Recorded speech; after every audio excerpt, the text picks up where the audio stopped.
ഉപകരണങ്ങളോടെ ഈ ദിവ്യകാരുണ്യത്തിൽ എഴുന്നള്ളിരിക്കുന്ന ഈശോയെ കണ്ട് നമുക്ക് പ്രാർത്ഥിക്കാം. നമ്മൾ ഇന്നലെ പ്രാർത്ഥിച്ചതുപോലെ ഇന്നത്തെ ആരാധനയിൽ സഭാ നേതൃത്വത്തിനു വേണ്ടിയും സഭ കടന്നു പോകുന്ന ബുദ്ധിമുട്ടുകൾക്കും ഞെരുക്കങ്ങൾക്കും സഭാ മക്കൾക്കൊക്കെ വേണ്ടി നമ്മൾ പ്രാർത്ഥിക്കുന്ന സമയമാണ്. വളരെ പ്രത്യേകമായിട്ട് ഫ്രാൻസിസ് മാർപ്പാപ്പയുടെ ഇന്നേ ദിവസം വത്തിക്കാനിൽ വെച്ച് നടക്കുന്ന എല്ലാ ശവസംസ്കാര ചടങ്ങുകളെയും പ്രത്യേകം നമുക്ക് ഓർത്ത് പ്രാർത്ഥിക്കാം.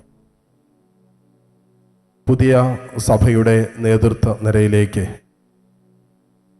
അല്ലെങ്കിൽ സഭയെ നയിക്കാൻ കർത്താവ് തെരഞ്ഞെടുക്കാൻ പോകുന്ന പുതിയ മാർപ്പാപ്പയെ കർത്താവിൻ്റെ കരുണയ്ക്കായി കരങ്ങളിലേക്ക് നമുക്ക് സമർപ്പിച്ച് പ്രാർത്ഥിക്കാം. തീർച്ചയായിട്ടും ഒരു രാജ്യത്തിൻ്റെ, ഒരു സഭയുടെ ഒക്കെ നേതൃസ്ഥാനത്തേക്ക് കടന്നു വരാൻ ദൈവം തെരഞ്ഞെടുക്കുന്ന പുതിയ മാർപ്പാപ്പയ്ക്ക് വേണ്ടി പ്രത്യേകം ഈ ആരാധനയിൽ നമുക്ക് പ്രാർത്ഥിക്കാം.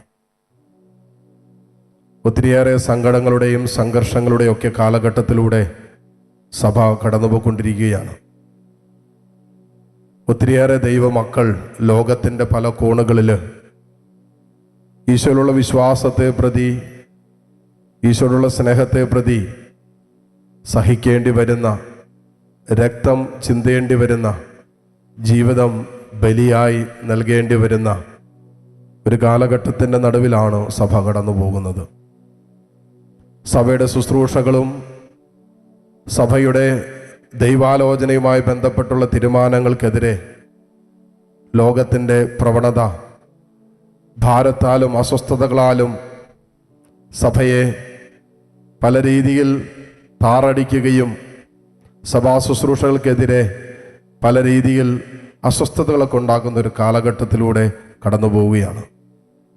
മാധ്യമങ്ങളിലൂടെയും അതുപോലുള്ള ശുശ്രൂഷ മേഖലകളിലൂടെയൊക്കെ സഭയ്ക്കെതിരെയുള്ള പ്രവർത്തനങ്ങളും സഭയെ ഏതെല്ലാം രീതിയിൽ അസ്വസ്ഥപ്പെടുത്താവോ അങ്ങനെയുള്ള കാര്യങ്ങളൊക്കെ അരങ്ങേറിക്കൊണ്ടിരിക്കുന്ന ഒരു കാലഘട്ടത്തിലാണ് ദൈവമക്കളായി നമ്മൾ കടന്നു പോകുന്നത്. നമ്മുടെ വിശ്വാസത്തിനെതിരെയും യേശുക്രിസ്തുവിലൂടെ പൂർത്തീകരിക്കപ്പെട്ട രക്ഷയ്ക്കെതിരെയും യേശു ഏക സത്യ ദൈവമാണെന്ന് ജീവിതം കൊണ്ട് സാക്ഷ്യപ്പെടുത്താനും പ്രഘോഷിക്കാനൊക്കെ അസാധ്യമാകുമാറ് ഒരു സാഹചര്യത്തിൻ്റെ സാധ്യതയുടെ നടുവിലൂടെയാണ് പലയിടങ്ങളിലും നമ്മുടെ സഹോദരങ്ങൾ കടന്നു പോകുന്നത്. മതേതര രാഷ്ട്രമെന്ന് കരുതുന്ന ഇന്ത്യയിൽ പോലും ക്രിസ്ത്യാനികൾ പലയിടങ്ങളിൽ പീഡിപ്പിക്കപ്പെടുന്ന, തകർക്കപ്പെടുന്ന, വല്ലാതെ അസ്വസ്ഥപ്പെടുന്ന ജീവിതത്തിൻ്റെ അനുഭവത്തിലൂടെ കടന്നു പോകുന്ന ഈ കാലഘട്ടത്തിൽ സഭയ്ക്ക് വേണ്ടി പ്രത്യേകം പ്രാർത്ഥിക്കാം. സഭാ നേതൃത്വത്തെ നിരയിലുള്ളവർക്ക് വേണ്ടി പ്രത്യേകം പ്രാർത്ഥിക്കാം.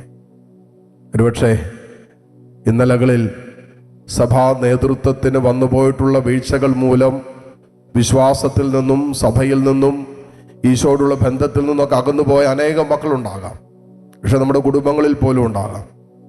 സഭയിലും വൈദികർക്കിടയിലും നേതൃത്വ നിരയിലൊക്കെ അരങ്ങേറിക്കൊണ്ടിരിക്കുന്ന ഭിന്നതയും കലഹവും അസ്വസ്ഥതകളൊക്കെ കണ്ട് ഒരുപക്ഷെ സഭയിൽ നിന്ന് പോലും വിട്ടുനിൽക്കുന്ന മക്കൾ, ഈശോയിൽ നിന്ന് അകന്നുപോയവർ, വിശുദ്ധ കുർബാനയിൽ നിന്ന് അകന്നുപോയ മക്കളുണ്ടാകാം. അവരെല്ലാവരെയും ഓർത്ത് നമുക്ക് പ്രാർത്ഥിക്കാം. എല്ലാവർക്കും വേണ്ടി പ്രാർത്ഥിക്കാം. സഭ ഞാനും നിങ്ങളുമാണ്. സഭ ക്രിസ്തുവിൻ്റെ ഭൗതിക ശരീരമാണ്. The mystical body of Christ is the church. സഭ ക്രിസ്തുവിൻ്റെ തുടർച്ചയാണ്. സഭ ക്രിസ്തു തന്നെയാണ്. എവിടെയൊക്കെ സഭ പീഡിപ്പിക്കപ്പെടുന്നുണ്ടോ അവിടെയൊക്കെ ക്രിസ്തു പീഡിപ്പിക്കപ്പെടുകയാണ്. അതുകൊണ്ടാണ് സാവൂളിനോട് കർത്താവ് പറഞ്ഞത്, സാവൂൾ സാവൂൾ നീ എന്തിനെന്നെ പീഡിപ്പിക്കുന്നു? സാവൂള് ഈശോയെ പീഡിപ്പിച്ചില്ല. സാവൂള് സഭയാണ് പീഡിപ്പിച്ചത്. യേശുവിൽ വിശ്വസിക്കുന്ന ഒരു സമൂഹത്തെയാണ് അവൻ പീഡിപ്പിച്ചത്. ഈശോ പറഞ്ഞു, സാവൂൾ സാവൂൾ നീ എന്തിനെന്നെ പീഡിപ്പിക്കുന്നു? അപ്പോൾ ക്രിസ്തുവിൻ്റെ ഭൗതിക ശരീരമായ സഭ ഞാനും നിങ്ങളും അടങ്ങുന്ന സഭയെ പീഡിപ്പിക്കുമ്പോൾ ഈശോയെ തന്നെയാണ് പീഡിപ്പിക്കുന്നത്. സഭയ്ക്ക് പുറമെ നിന്നുണ്ടാകുന്ന പീഡനങ്ങളെക്കാളും കഠിനമാണ് സഭയ്ക്കുള്ളിൽ നിന്ന് സഭാമക്കളായ നമ്മൾ നൽകുന്ന ദുർമാതൃകയിലൂടെ കടന്നു വരുന്ന സഭയ്ക്കെതിരെ നമ്മൾ തന്നെ ചെയ്തുകൊണ്ടിരിക്കുന്ന നമ്മുടെ സംസാരവും നമ്മുടെ പ്രവൃത്തിയും നമ്മുടെ ദുർമാതൃക മൂലം നമ്മൾ ഏൽപ്പിക്കുന്ന പരിക്കുകൾ സഭയ്ക്ക് പുറമെ നിന്നുണ്ടാകുന്ന പീഡനങ്ങളെക്കാളും കഠിനമാണ്. എന്നാണല്ലോ വചനം പറയുന്നുണ്ട്, അവന് രൂപഭംഗിയോ ആകാര ഭംഗിയോ ഒന്നും ഉണ്ടായില്ല, അവനെ നോക്കിയവർ മുഖം തിരിച്ചു കളഞ്ഞു. അത്രമാത്രം വിരൂപമായിരുന്നു, വികൃതമായിരുന്നു അവന്റെ മുഖമെന്ന് യെശയ്യാ പ്രവാചകൻ എഴുതി വെച്ചിട്ടുണ്ട്. ഇന്നും ക്രിസ്തുവിന്റെ മൗതിക ശരീരമായ സഭ നമ്മളിലൂടെയാണ് വിരൂപമാക്കപ്പെടുന്നത്. നമ്മുടെ ചില സംസാരങ്ങള്, നമ്മുടെ ചില ദൈവനിഷേധത്തിന്റെ സ്വഭാവങ്ങള്, കർത്താവിനെ അവന്റെ സാന്നിധ്യത്തെ വിസ്മരിച്ചുകൊണ്ടുള്ള ജീവിത ശൈലികള്, ഇതിലൂടെയൊക്കെ ഇന്ന് ക്രിസ്തുവിന്റെ മൗതിക ശരീരം സമൂഹത്തിൽ വികൃതമാക്കപ്പെടുകയാണ്. അതുകൊണ്ട് കർത്താവിന്റെ മുമ്പിൽ നമുക്ക് അനുതപിച്ച് പ്രാർത്ഥിക്കാം. കർത്താവിന്റെ കരുണയ്ക്ക് വേണ്ടി നമുക്ക് പ്രാർത്ഥിക്കാം. സഭാ നേതൃത്വത്തിന് മുഴുവൻ വേണ്ടി പ്രാർത്ഥിക്കാം. പ്രത്യേകിച്ച് ഫ്രാൻസിസ് മാർപ്പാപ്പയുടെ ആത്മശാന്തിക്ക് വേണ്ടി പ്രത്യേകം പ്രാർത്ഥിക്കാം. ഒരു വിശുദ്ധനായ ഒരു മാർപ്പാപ്പയെ ഈ കാലഘട്ടത്തിൽ ദൈവം നമുക്ക് നൽകി.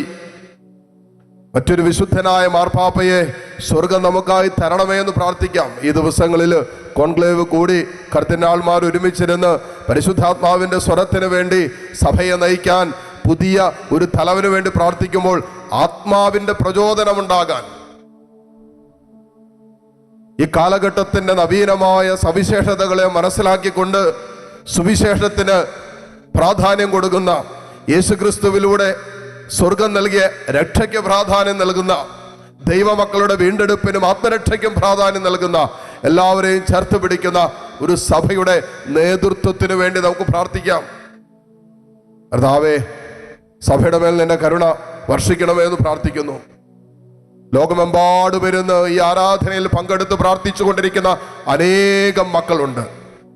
ഇന്ന് വത്തിക്കാനിൽ ഒരുമിച്ച് കൂടുന്ന കർത്താവെ, 10,000 ഒരുമിച്ച് കൂടുന്ന ദിവസമാണ്. ഇവിടുത്തെ എല്ലാ ക്രമീകരണങ്ങളെയും കർത്താവെ നിന്റെ കാരുണ്യത്തിലേക്ക് സമർപ്പിക്കുന്നു. കർത്താവെ, ഒരുമിച്ച് കൂടുന്ന ലോകത്തിന്റെ പല കോണുകളിൽ നിന്നും ഒരുമിച്ച് കൂടുന്ന ദൈവമക്കളെ സമർപ്പിക്കുന്നു, സഭയെ സമർപ്പിക്കുന്നു, സഭാമക്കളെ മുഴുവനും സമർപ്പിച്ച് പ്രാർത്ഥിക്കുന്നു. ലോകമെമ്പാടും വേദനിക്കുന്ന, സുവിശേഷത്തിന് വേണ്ടി സഹിക്കുന്ന എല്ലാ ദൈവമക്കളെയും പ്രത്യേകം സമർപ്പിച്ച് പ്രാർത്ഥിക്കുന്നു. ദൈവവചന ശുശ്രൂഷയിലായിരിക്കുന്ന എല്ലാ ശുശ്രൂഷ തലങ്ങളിലുള്ള എല്ലാ ദൈവമക്കൾക്ക് വേണ്ടി പ്രാർത്ഥിക്കുന്നു. വചന ശുശ്രൂഷയിലായിരിക്കുന്നവര്, മധ്യസ്ഥ പ്രാർത്ഥനയിൽ ആയിരിക്കുന്ന ലോകമെമ്പാടുമുള്ള ജനതയ്ക്ക് വേണ്ടി മാധ്യസ്ഥം വഹിച്ച് കർത്താവെ നിന്റെ സന്നിധിയിൽ കണ്ണുനീരൊഴുക്കി പ്രാർത്ഥിച്ചു കൊണ്ടിരിക്കുന്ന അനേകായിരങ്ങളുണ്ട്. ഈശോയെ, നിന്റെ സ്നേഹത്തിൽ, നിന്റെ കാരുണ്യത്തിൽ സഭയെ പൊതിഞ്ഞു പിടിക്കുമെന്ന് ഞങ്ങൾക്കറിയാം. സഭ തകർന്നു പോകാൻ നീ അനുവദിക്കില്ല എന്ന് ഞങ്ങൾക്കറിയാം. കാരണം അത് നിന്റെ മൗതിക ശരീരമാണ്. ക്രിസ്തുവിനെ തകർക്കാതെ സഭയെ തകർക്കാൻ പറ്റില്ല എന്ന് ഞങ്ങൾക്കറിയാം. ഈശോയെ, നിന്റെ സ്നേഹത്തിൽ, നിന്നോടുള്ള ബന്ധത്തിൽ സഭാ മക്കളായി ഞങ്ങൾ ഓരോരുത്തരും ജീവിക്കുവാൻ നീ ഞങ്ങളെ സഹായിക്കണമേ എന്ന് ഞങ്ങൾ പ്രാർത്ഥിക്കുന്നു. ലോകമെമ്പാടും വരുന്ന ഈ ആരാധനയിൽ പങ്കുചേർന്ന് പ്രാർത്ഥിക്കുന്ന മക്കളുണ്ട്. സഭയിൽ നിന്നും മുറിവേറ്റ മക്കള്, നേതൃത്വ നിരയിൽ നിന്നും മുറിവേറ്റവര്, വൈദികരിൽ നിന്നും സന്യസ്തരിൽ നിന്നും കർത്താവെ മുറിവേറ്റ ജീവിതങ്ങളുണ്ടാകാം. എന്നും ഹൃദയം കൊണ്ട് സഭയിൽ നിന്ന് അകന്നു കഴിയുന്ന മക്കളുണ്ടാകാം. പള്ളിയിൽ പോകുന്നുണ്ട്, പ്രാർത്ഥിക്കുന്നുണ്ട്, കുമ്പസാരിക്കുന്നുണ്ട്, പക്ഷേ എവിടെയൊക്കെയോ എന്തൊക്കെയോ മുറിവുകൾ സഭയിൽ നിന്ന് ഇന്നലകളിൽ ഏറ്റെടുക്കേണ്ടി വന്ന മക്കളുണ്ടാകാം. എല്ലാവരെയും പ്രത്യേകം സമർപ്പിക്കുന്നു. കർത്താവേ, നിന്റെ സുഖപ്പെടുത്തുന്ന കരം നീട്ടണമേ, നിന്റെ കാരുണ്യത്തിന്റെ കരം സഭയുടെ മേൽ നീട്ടണമേ എന്ന് പ്രാർത്ഥിക്കുന്നു. 100 കോടിയിലധികം വരുന്ന ദൈവജനത്തിന്റെ മേൽ കർത്താവേ നിന്റെ കരുണ വർഷിക്കണമേ. ലോകമെമ്പാടും യേശുക്രിസ്തുവിലൂടെ നൽകപ്പെട്ട വീണ്ടെടുപ്പും രക്ഷയിലും വിശ്വസിച്ച് ജീവിക്കുന്ന നാനാജാതി മതസ്ഥരെ സമർപ്പിക്കുന്നു. കർത്താവേ, എല്ലാ മക്കളിലേക്കും ഈ രക്ഷയുടെ അനുഭവം, യേശുക്രിസ്തുവിലൂടെ നൽകപ്പെട്ട രക്ഷയുടെ അനുഭവം ഉണ്ടാകാൻ കർത്താവേ നീ സഹായിക്കണമെന്ന് പ്രാർത്ഥിക്കുന്നു.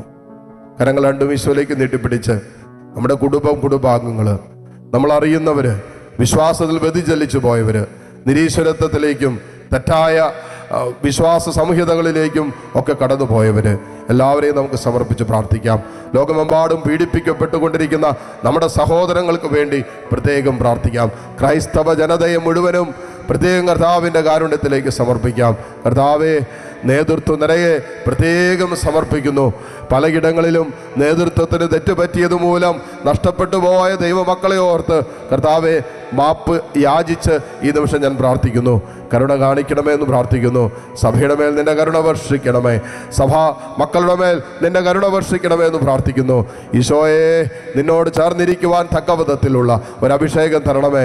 സുവിശേഷം പ്രസംഗിക്കാൻ, സുവിശേഷം ജീവിക്കാനുള്ള ഒരഭിഷേകം ഞങ്ങൾക്ക് തരണമേ എന്ന് പ്രാർത്ഥിക്കുന്നു. Hallelujah, hallelujah, hallelujah. യേശുവേ ആരാധന, യേശുവേ ആരാധന. Hallelujah, hallelujah, hallelujah. കർത്താവേ, കരുണ കാണിക്കണമേ. ഈ മക്കളെ അനുഗ്രഹിക്കണമേ, ഇവിടെ കുടുംബങ്ങളെ അനുഗ്രഹിക്കണമേ.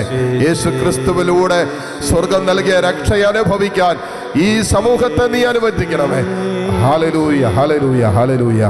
യേശുവേ ആരാധന, യേശുവേ ആരാധന. Hallelujah, hallelujah, hallelujah. യേശുവേ ആരാധന, ആരാധന. കരുണ തോന്നണേ, അലിവു തോന്നണേ. പാപിയാണു ഞാൻ നാഥ, പാപിയാണു ഞാൻ. കരുണ തോന്നണേ,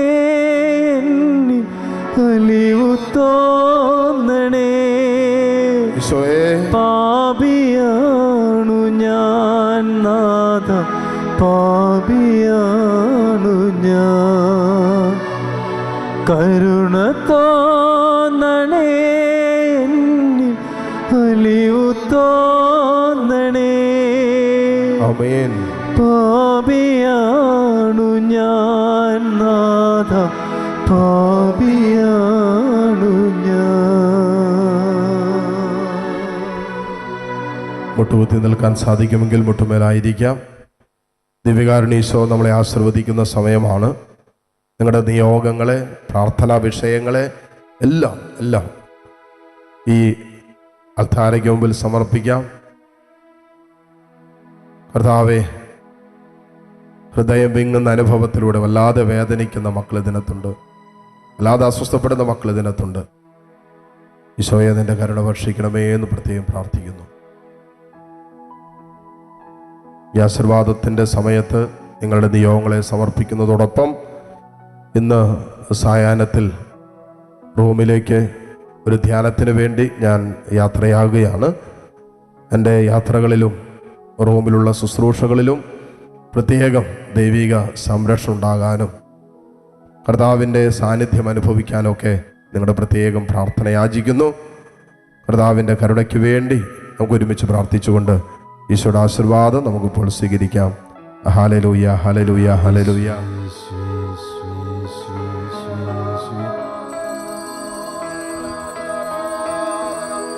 ആരാധന, ആരാധന, ആരാധന യേശുനാഥ. ആരാധന, ആരാധന, ആരാധന യേശുനാഥ. പരിശുദ്ധ പരമമാ ദിവ്യകാരുണ്യമേ, എന്നുമെന്നും അങ്ങേക്കാരാധന.